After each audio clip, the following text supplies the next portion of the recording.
Halo semuanya, jumpa lagi dengan gue Chandra di channel Serapin Tekno. Gue yakin banyak dari kalian yang penasaran sama smartphone ini. Ya, smartphone lipat dari Samsung, yaitu Galaxy Z Flip 7. Dan jujur aja nih, setelah gue pakai seminggu HP ini, ada satu hal yang bikin gue bener-bener terpukau dan ngerasa ini adalah upgrade paling signifikan.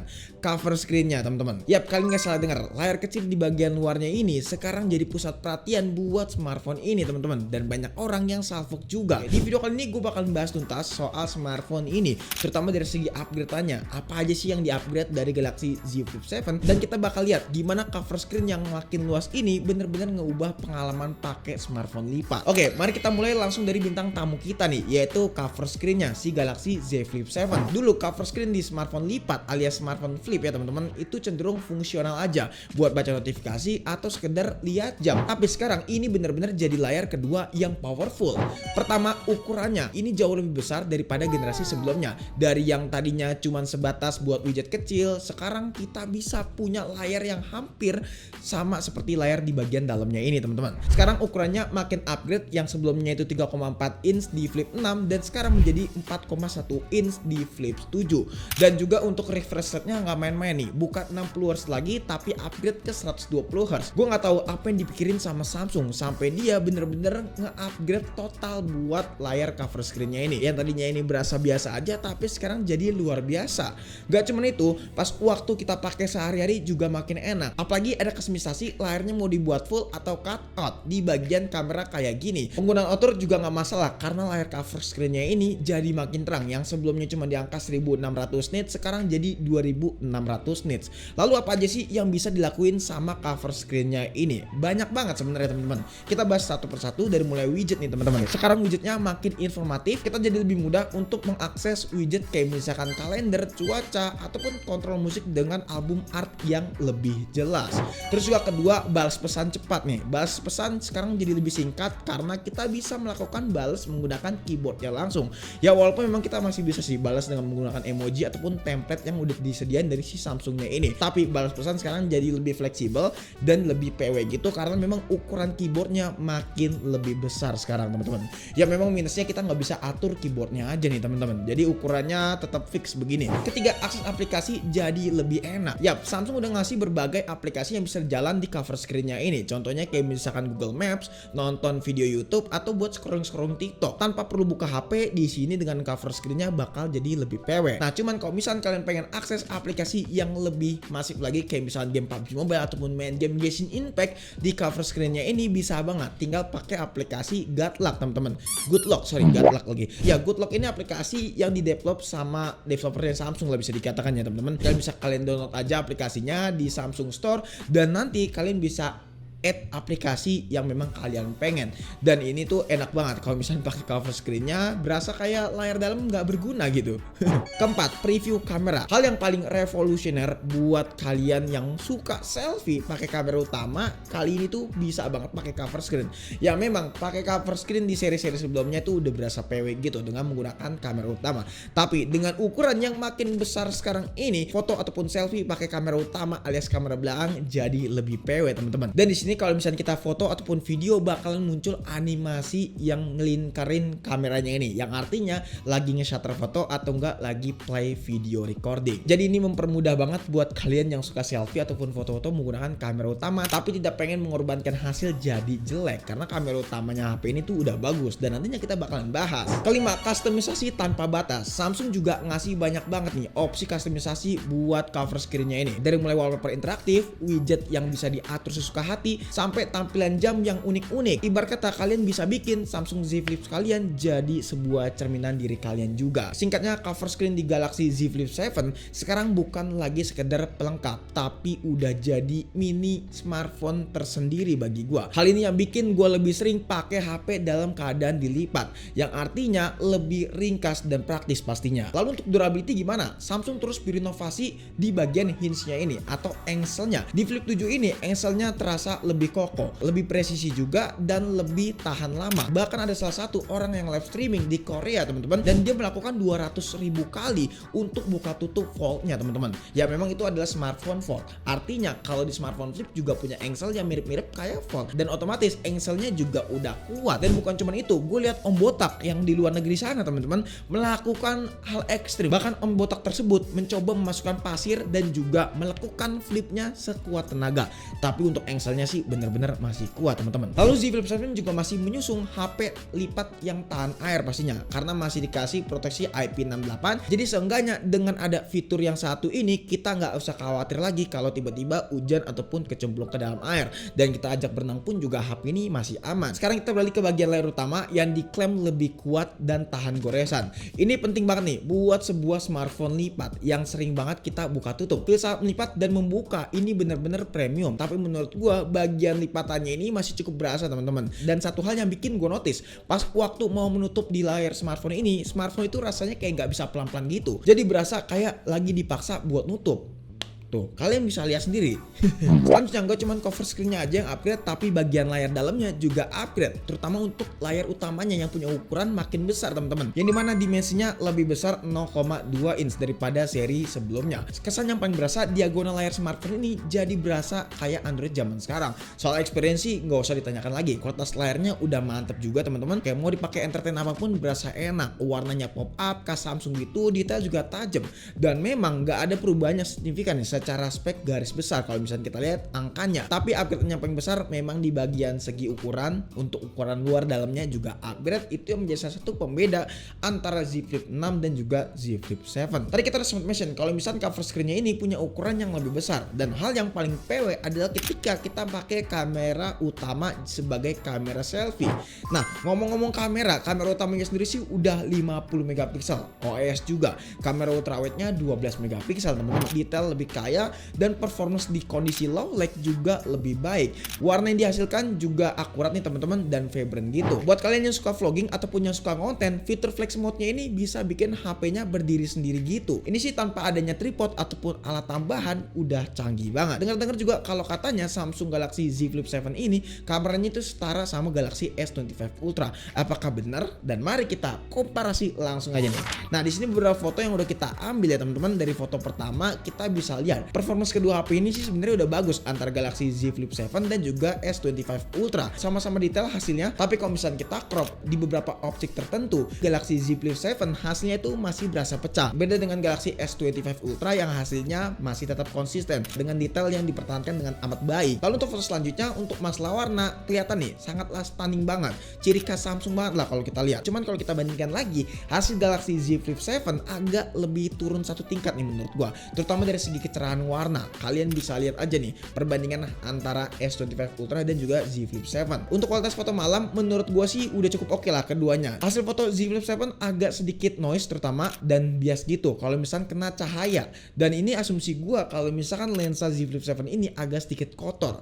Padahal gua udah bersihin dan hasilnya tetap sama aja. Gua agak sedikit bingung. Entah ini dari coatingan si kacanya atau memang dari bagian dalam lensanya ini. Ya, coba kalau misalkan kalian user Z Flip 7 tulis di kolom komentar. Lalu perekaman videonya buat kita masih aman aja selagi bisa record sampai 4K 60 fps. Oke, ini dia buat hasil perekaman kamera depan dari Z Flip 7. Resolusinya 4K 60 fps dan hasilnya sih ini udah stabil, mantep juga karena kita basicnya pakai kamera belakang nih. Dan kita bisa lihat previewnya langsung lewat cover screen-nya ini, dan cover screen-nya benar-benar luas teman-teman. Ini buat konten asik banget seriusan, tinggal pakai mic jadilah sebagai kamera yang proper gitu ya menurut gue ya. Apalagi kita nggak perlu pakai kamera selfie lagi, dan kamera selfie berasa useless menurut gue di smartphone ini ya. Smartphone lipat kayak gini berasa useless alias nggak berguna, karena memang kamera belakangnya kita bisa manfaatin untuk kamera selfie kayak gini atau pakai kamera belakang untuk foto-foto dan video gitu ya. Ini sih asik, seriously asik banget sih. Dan ini dia hasilnya, ini mantap sih. Warnanya khas Samsung banget, detailnya tajam, dynamic range-nya luas, view angle-nya pun juga mantap. Lensa ultrawide juga, ini 1 kali 0,6 kali. Jadi 4K 60 fps ini bisa record di kamera utama ataupun kamera ultrawide. Ini sih gokil banget. Kalau kita zoom juga bisa nih ya, ini 2 kali tuh. Bokehnya juga mantap teman-teman. Wah, asli ini seru banget sih. Seru banget.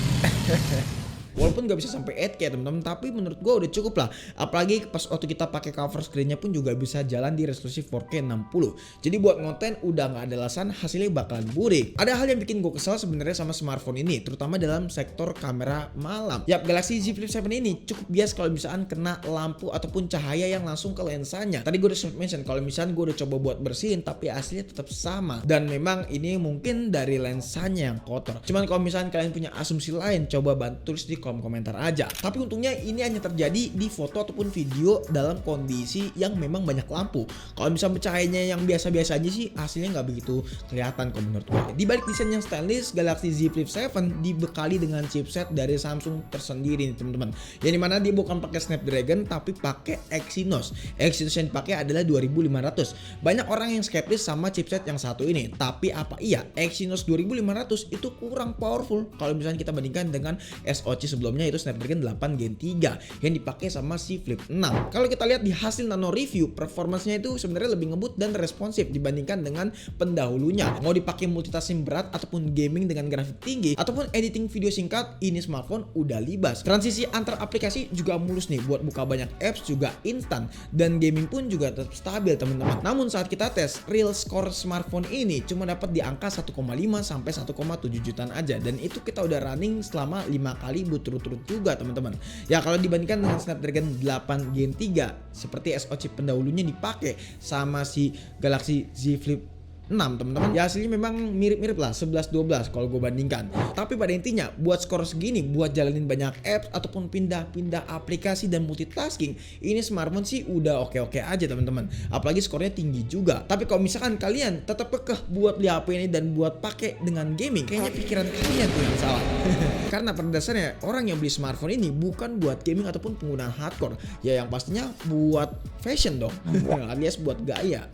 Nah tapi ngomong-ngomong gaming, smartphone ini bukan berarti nggak bisa. Kita bakalan tetap coba juga kok buat main game di smartphone ini. Dari mulai game Mobile Legends Bang, settingannya adalah ultra high teman-teman, dan FPS dapat di angka 60. Ya terlihat buat main game Mobile Legends saja bisa dapat FPS yang pas-pasan banget. Di sini selama 30 menit bermain berkurang 5% dengan temperatur di angka 41 derajat Celcius. PUBG Mobile settingan Smooth Extreme Plus. Di sini FPS dapat di angka 90 dengan baterai berkurang 10% selama 30 menit bermain.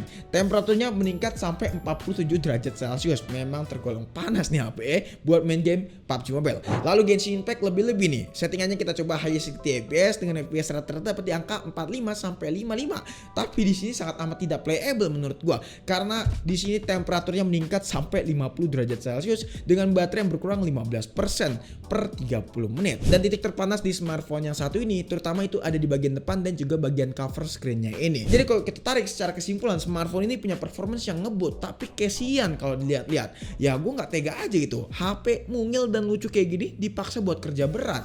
Ini sih HP anak emas gue bisa bilang.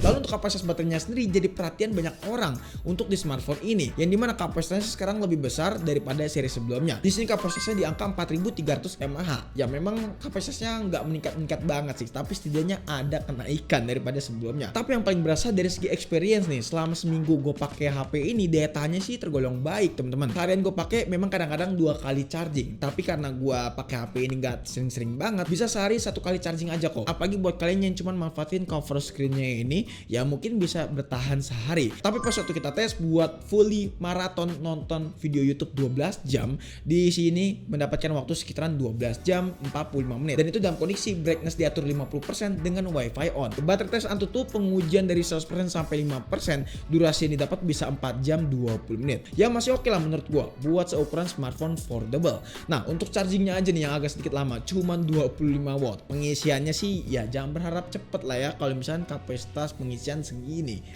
Intinya untuk charging sampai 100% itu bisa 1 jam lebih. Jadi setelah seminggu gua nyobain Samsung Galaxy Z Flip 7, gua bisa bilang ini smartphone yang revolusioner banget teman-teman. Yang upgrade-nya itu sangat signifikan daripada seri sebelumnya. Tapi berbagai sisi smartphone ini juga upgrade, terutama dari layar dalamnya, warna varian yang sekarang lebih banyak dan unik-unik, salah satunya warna yang kita pegang ini teman-teman, dan juga durability-nya yang lebih oke. oke daripada seri sebelumnya.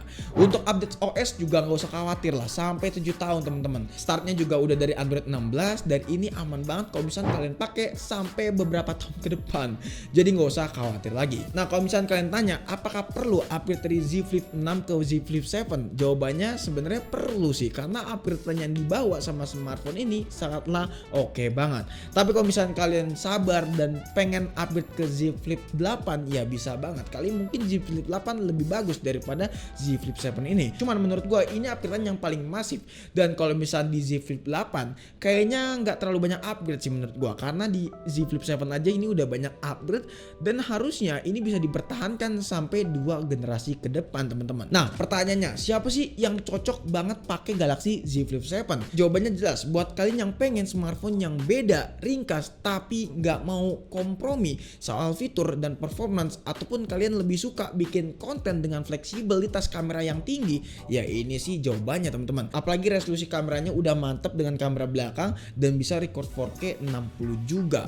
Nah ini menurut gue ini salah satu smartphone yang bisa diajak konten banget sih teman-teman. Jadi kira-kira gimana nih menurut kalian? Tertarik buat upgrade ke Galaxy Z Flip 7 atau enggak? Coba share pengalaman kalian dong pakai Galaxy Z Flip 5 ataupun Z Flip 6. Dan kalau misalnya kalian pengen upgrade boleh banget nih, langsung klik link yang ada di deskripsi. Jadi guys mungkin cukup sekian aja video kali ini. Kalau misalnya kalian punya pendapat ataupun punya pertanyaan tentang smartphone ini, langsung aja tulis di kolom komentar. Pengen nanya secara privat boleh banget langsung DM di Instagram kita di @techno. Pengen nanya secara privat juga boleh banget langsung klik link yang ada di deskripsi buat join ke komunitas kita di Telegram. Chandra pamit, sampai jumpa di video selanjutnya. Until next time, goodbye.